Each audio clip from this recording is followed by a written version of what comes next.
During the 1950s and 60s, which could be considered a transitional period for shoujo manga, there were some notable mangaka that were taking it towards exciting new places. One of them was Chikako Urano, whose late 60s manga was serialized in a very important magazine that was still in its infancy at the time. She was notably inspired by the Japanese women's volleyball team winning gold in the 1964 Tokyo Olympics, which was the year where volleyball made its debut in the Olympics, and also happened to be a time where volleyball was big in Japan. This little story is called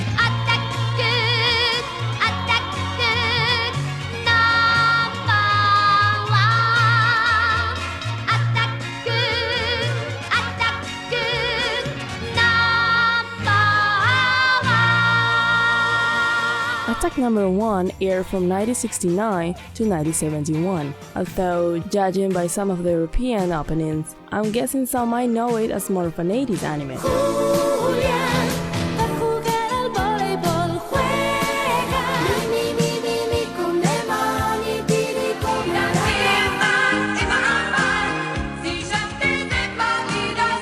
From what I've been able to gather, Attack No.1 was very popular back in the day, and it occupies quite a few #1 spots in anime history. It's the first volleyball anime series, and the first women's sport anime series as well. It's the third shoujo anime behind Sally the Witch and Himitsu no Ako-chan, meaning it's the first shoujo that's not a magical girl adaptation.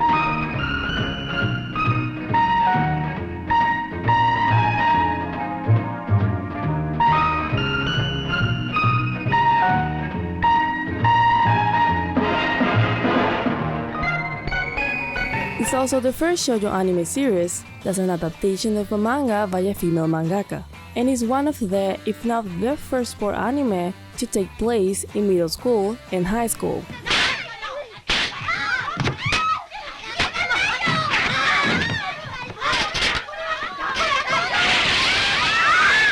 Attack No.1 follows Kosue Ayuhara, who's very much an aspirational figure.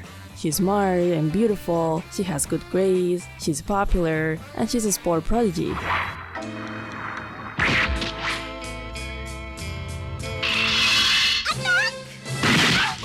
Her character design is also unique. What looks like windows and galaxies inside of the eyes of a shoujo character are not exactly hard to find in manga of the time. But in the anime, the shoujo eyes are used to make Kosue immediately stand out against the more realistically designed cast. Before joining the volleyball club, Kosue becomes the leader of a group of girls known as delicans and good-for-nothings because they don't like to study, but do like to dance psychedelically.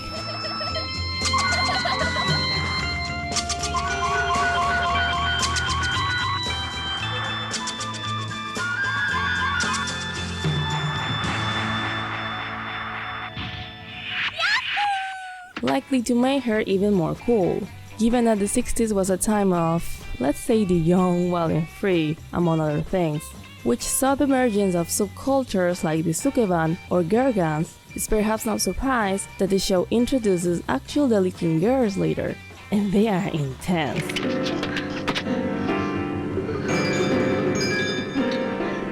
In terms of Kosue's volleyball journey, she goes from aimless middle schooler to a girl who pretty much lives for volleyball and eventually aims to become, quite literally, Attack No.1. Attack No.1! The story escalates from district qualifiers to nationals to the Junior World Championship, and then basically restarts the process when Kosue goes to high school, with emphasis on the inter-high tournaments.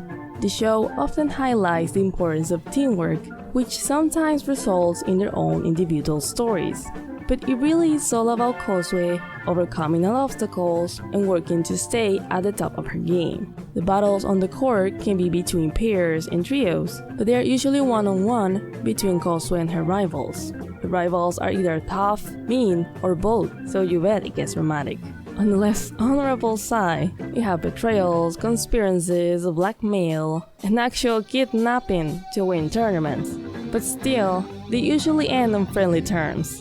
The techniques and combinations range from dramatically present but mostly realistic looking to beautiful, nightmare-inducing, superhuman nonsense. And it's delightful. This is the kind of story where there's just too many characters to list them, And speaking about all the rivals could probably be its own video, but among the closest to Kosue we have Midori Hayakawa, who's Kosue's best golf ball. She's introduced as a steaming mean girl who mends her ways and truly starts to show her charm after recognizing Kosue's leadership, the value of teamwork, and the power of beautiful friendships with possible lesbian undertones. There's Tsutomu Ichinose, who's supposed to be an encouraging figure and Kosue's love interest. He's also her cousin, not by blood, but because her uncle and his aunt are married. But the show likes to play with the idea that they are totally related. One would think for melodramatic and maybe even scandalous reasons, except this is totally ignored after a little while, like it never happened.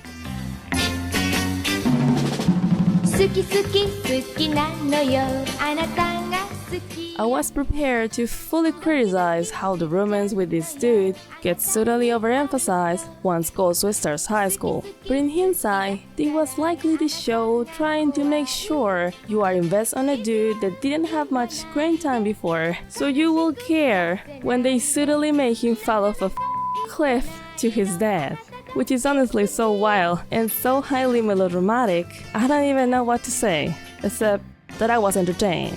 The fact that it takes a love interest becoming a tragic backstory behind Kosue's determination to become Attack No.1 kinda makes this feel like a superhero backstory. And by the way, she does get another love interest, who kinda embodies where Kosue is at the time in terms of understanding her grief and Kosue's love belonging to volleyball. Because he's also all about volleyball. He's the #1 on the national men's volleyball team, which is fine and all.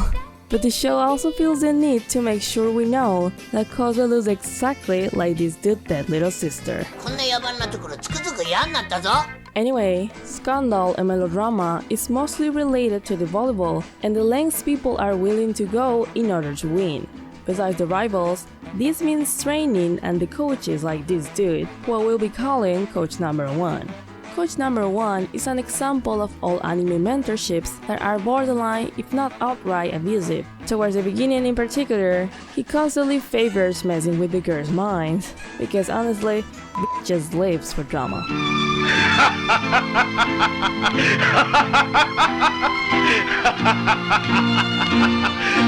He's also the one who introduces us to the exaggerated, never-ending violent volleyballs during training, which becomes standard practice and maybe even motivation for the rest of the series, with varying degrees of violence.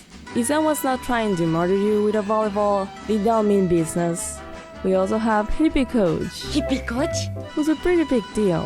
He appears to train the girls for the World Championships. And he actually makes Coach #1 look like the sensible one. The man is ruthless and so extreme, he destroyed one of his arms during training when he was still a student. So you can imagine his intensity. Violence on this series can range from entertainingly over the top to infuriating and downright unsettling. And while there's attempts to mark limits and boundaries, it either gets contradictory or the lines are just blurry. It brings up sexism of the time as well, sometimes to briefly confront it, but it can also play into it. The competence of the most prominent female coach is explicitly put into question because she's a woman. And while there is some pushback against the idea that women can coach, it stands out that she's seen as not strict enough, which means not good enough, because she's sensible and no one is in danger of hospitalization when she tosses a volleyball, and we can't have that. So her prominence ends with her running away in tears as Coach #1 arrives to take charge again and bring back the murderous volleyballs. This is fine. It's good for the girls. It's good for the growth. It's fine.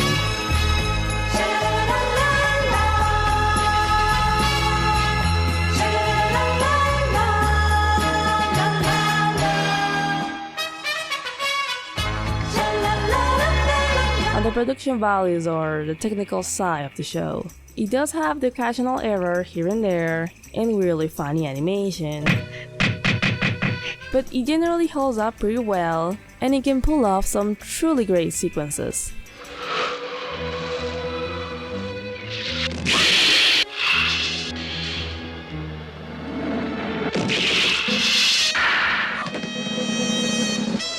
But my favorite thing has to be the ever-present eye sparkle.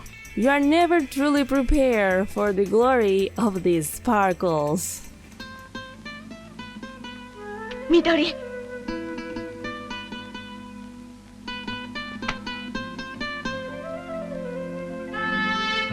On the international stage, the girls are very impressed by New York, and the show certainly takes its time to present it. However, although it avoids explicitly mentioning racism, Causeway, after briefly seeing how black people were living in the poorer side of the city, questions how free the land of the free is, with illusions of the glamour of the city shaken.